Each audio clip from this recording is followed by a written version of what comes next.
It means a lot, as a player, I always get support from my teammates, and I know they're happy, and that's all that matters.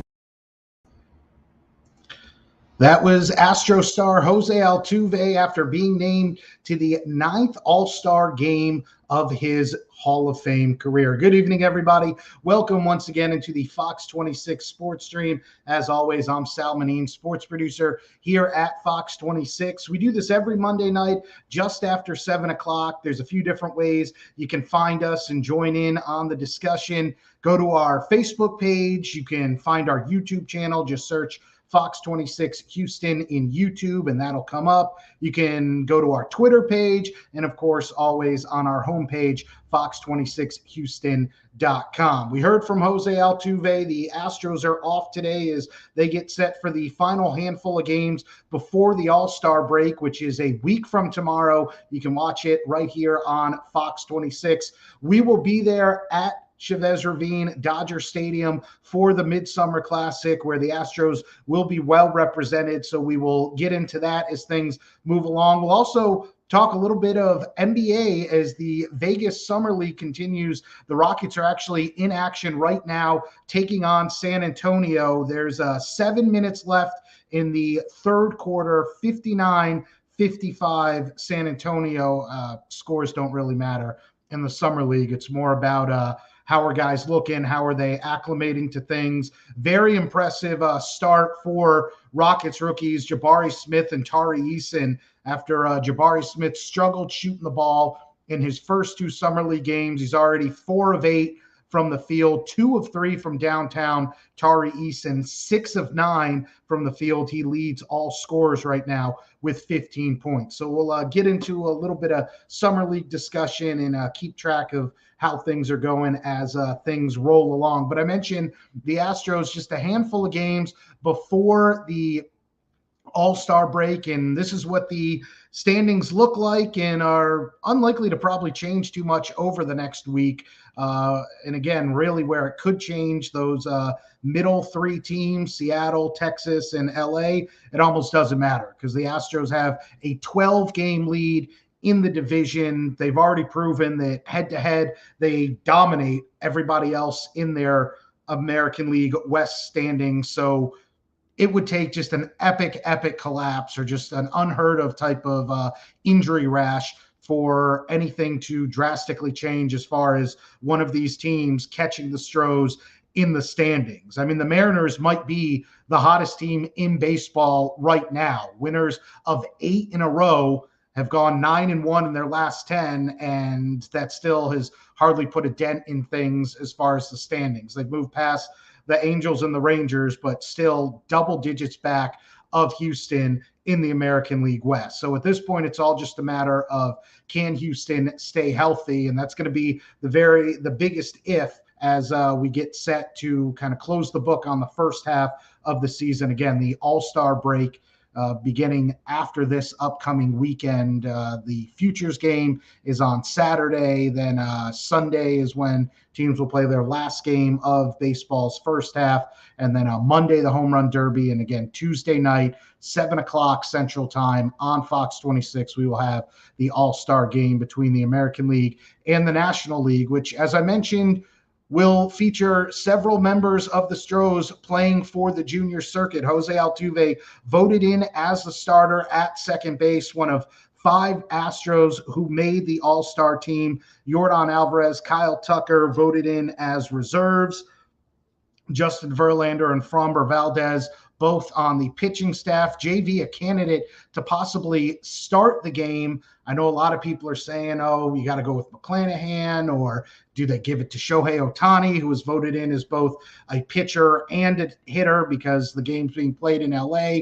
But I've also seen some people make the case that not only do JV's numbers certainly back up him being the starter, but how great would it be if they possibly went with Verlander against Kershaw, to 2 future Hall of Famers, arguably the 2 best pitchers of their generation. Certainly JV, the best American League pitcher over the last 15 years during his career, and Kershaw, likely the best National League pitcher in that span. Could we possibly see them toeing the rubber as the starters? So we won't find that out for a few more days. But let's check in with some of the guys who did earn nods to the Midsummer Classic, starting with Jose Altuve, who I mentioned is set a franchise record going to his 9th All-Star game. Here's our sports director, Mark Berman, on Jose Altuve. Jose Altuve voted in as a starter at second base for the American League in the All-Star game. I'm really happy, thankful with my family, teammates, the people of Houston, and every single fan that made this dream come true. It's number 8, but it feels like the first one. Thanks God for that, and I'm just really, really happy. Altuve's 8 All-Star games are an Astros franchise record, surpassing Hall of Famer Craig Biggio, who made it 7 times. No, it means a lot. Obviously, Craig is a Hall of Famer, so just to every time that someone say my name next to him, I feel honored, and just like to hear my name next to his. And that's all I can say. And Jose is thrilled to play for Dusty Baker, who will be the American League manager. Yes, he feels good. I'm happy to play for him. I'm happy he's going to Los Angeles with us, and it's going to be a good day. So again, anytime you are mentioned in the same breath as Hall of Famers like Craig Biggio, who I was surprised that he actually held the record for most All-Star appearances in Astros history, not Jeff Bagwell, but Biggio made it 7 times, and now Jose Altuve has made it 8, setting a new franchise record and just another line on his resume that will likely see him in Cooperstown one day. Let's get a couple more in from some of the Astros All-Stars. Here's those 2 pitchers who will be representing the AL. Justin Verlander, who's obviously no stranger to this, and Framber Valdez, who made the All-Star team for the first time in his young career. You know, I think these moments are always something to celebrate with your team, because I mean, we wouldn't be here if it weren't for everybody involved. So you know, it's nice to do it as a group. It means a lot. You know, I think, you know, like a lot of the things this first half, you know, put some stuff in perspective. Kind of remember all the hard work that went on to get me here and to get me back here. You know, to be recognized by my peers and be selected is. It's a great honor. Trabajé sin cansarme, trabajé mucho. I just worked really hard for this, tried working tirelessly for this, tried focusing in the game a lot more, and just trying to have like quality outings every single time I went out there. So today I could be an all-star.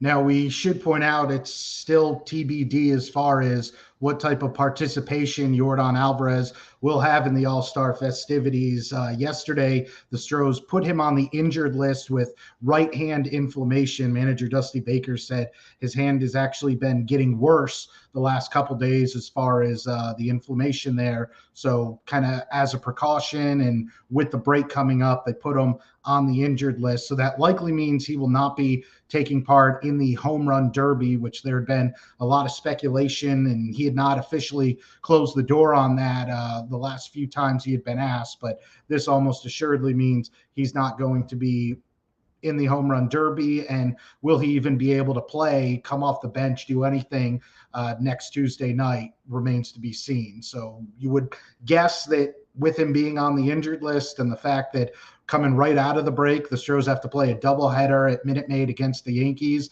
that perhaps they want Yordan to just take this week, this extra time to rest up. But we'll see. Maybe he does get to at least join his teammates out there in LA, be honored, get a nice reception from the fans, see what all the bright lights are like being part of the All-Star game, even if he doesn't actually participate in it. But as I mentioned, we will be out there. Our coverage starts Saturday night, so make sure, if you're not already doing so, you follow Mark Berman on Twitter. He is at Mark Berman Fox 26. That's his handle. It's going to be an interesting futures game, because not only are there a couple of Astros prospects that'll be there, but Darren Baker, Dusty Baker's son, will actually be playing in the game as the Nationals representative in the futures game. And Dusty, of course, will be coaching a few days later, or managing, I should say, for the American League. So it'll be a family affair for the Baker family out there in LA, where, of course, Dusty Baker first made a name for himself in baseball as member of those great Dodger teams so many years ago. So again, make sure you're following Mark Berman, and our coverage begins online and of course on Fox 26 beginning Saturday night. And then the game is Tuesday night, 7 o'clock. Now, before we transition and talk a little basketball, I do want to point out that not only are the Astros killing it in the standings right now, and we know how good their pitching staff has been this year. Certainly the fact that they're sending 2 starters there, and oh, by the way, arguably their second best pitcher in Lance McCullers Jr. still hasn't pitched at all this season. We should point out he did throw to live batters the other day at Minute Maid, said he felt good. Dusty Baker said he looked good. So everything is still progressing on that front as far as Lance McCullers Jr. coming back. But over the last month, the Astros have been one of the best offenses in the entire major league, certainly the best offense in the American League. We know this year that Yordan Alvarez has been having an MVP caliber season. Kyle Tucker and Jose Altuve, we saw, are going to be all-stars, and rightfully so. But look at what has happened the last few weeks among Mr. Alex Bregman, who so many fans were wondering what's going on with him. He's obviously battled injuries each of the last 2 years, got off to a slow start this year, wasn't hitting to the numbers on the back of the baseball card. But over the last 3 weeks, the last 21 games for Alex, not only have the Astros gone 16-5 in that span, but these are the Alex Bregman numbers we were used to seeing in 2018 and 2019 when he finished in the top 5 of MVP voting both years. Hitting well over 300, the slugging percentage well over 500, a blistering OPS of 1.029, and then the power numbers are there. 7 home runs. He's also got 5 doubles, so he's not just getting on base, he's finally showing that power that everybody expected from Alex Bregman. And so you can't help but wonder, if you're a Astros fan, if perhaps those injuries are finally behind him. He's able to get back to his old self. And is he going to keep this up for the whole year? Maybe not, but at least if he's starting to average things out, you can say that Alex Bregman is starting to look like the former All-Star and MVP candidate. And that's huge for an Astros team that still will admit it has not played its best baseball up to date, even though they're only, I believe, 4.5 games back of the Yankees as they enter today for the best record in all of baseball. And certainly, as we saw over the last couple weeks, if they have to face the Yankees, that is no issue for the Astros right now. So if they can stay healthy, and again, we said it a few times already this season, but we'll just repeat it, that remains the biggest obstacle to another deep postseason run and possibly another American League pennant is if this team stays healthy, there's no reason to think they are not the favorites in the American League, because until the Yankees beat them, you have to go with the Astros. And so they got 5 All-Stars. Breggy's starting to look like his former self. And then if they can get some of these guys who have battled injuries like Lance McCullers Jr., like Michael Brantley, who we should point out went through some on-field work this past weekend out in Oakland. Dusty Baker said everything looked good, and so they're slowly bringing him along. If they can get all these guys back, then the Astros very well positioned for the second half of the season. So that's where things stand on that front. We'll did another check of where things where things are in the Summer League game. Tied at 62, about 3 minutes left in the third quarter. Let's hear from one of the Rockets rookies, Jabari Smith Jr., on how he's adjusting to playing at the NBA level and the speed versus what he played in at college. The game speed is definitely a change, but with college and like the SEC, it's fast paced, so that's not really a change to me. But the shot clock is definitely different. How much faster the shot clock goes down and just value of possession.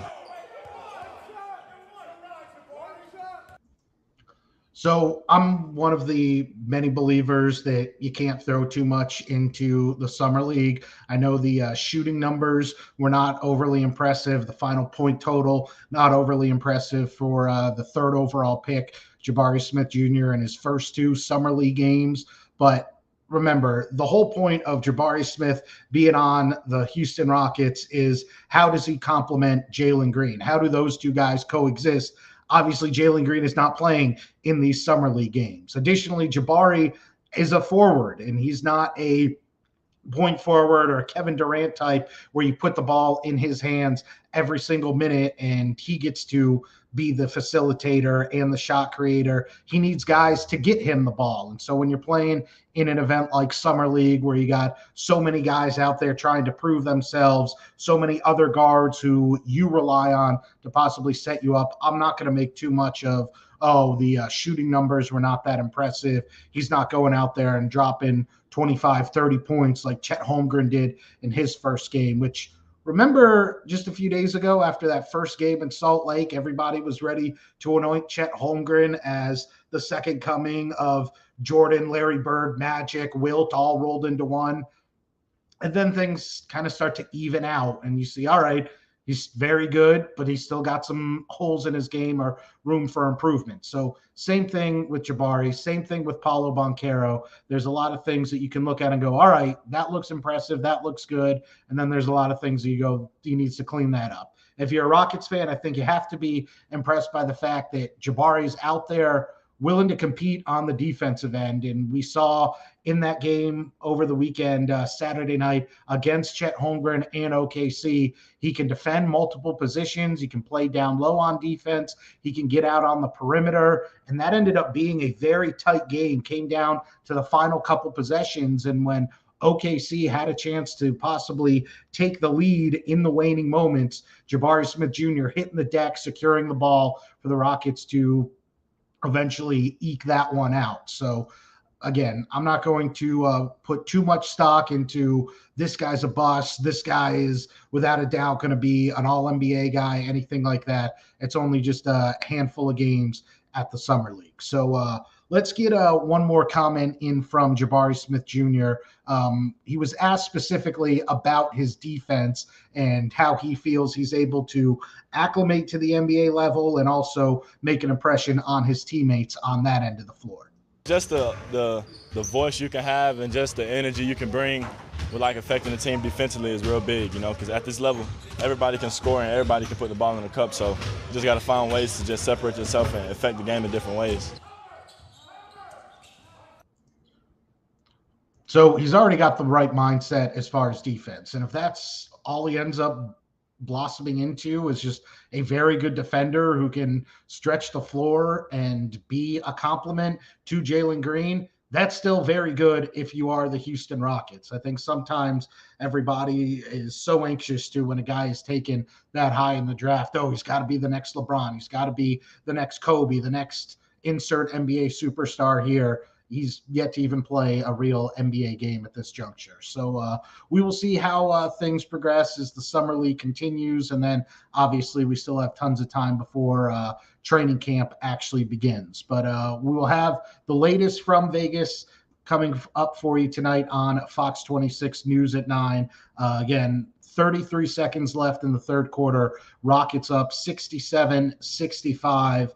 Tari Eason and Jabari Smith both having impressive nights, and Daishen Nix, who, don't be surprised if you hear a lot more about him as the season begins. He was a guy who had a lot of hype coming out of high school, then didn't end up playing in college, and then spent last year in the G League for almost the entire season before having a cup of coffee with the Rockets late. But he's somebody who the Rockets are very high on his potential. He's actually leads the Rockets so far tonight with 16 points, 5 assists, can play multiple positions in the backcourt. So he's another one of those young names that if you're a Rockets fan, you can keep an eye on as the rebuild continues here in Houston. All right, that's going to do it for this installment of the Fox 26 Sports Stream.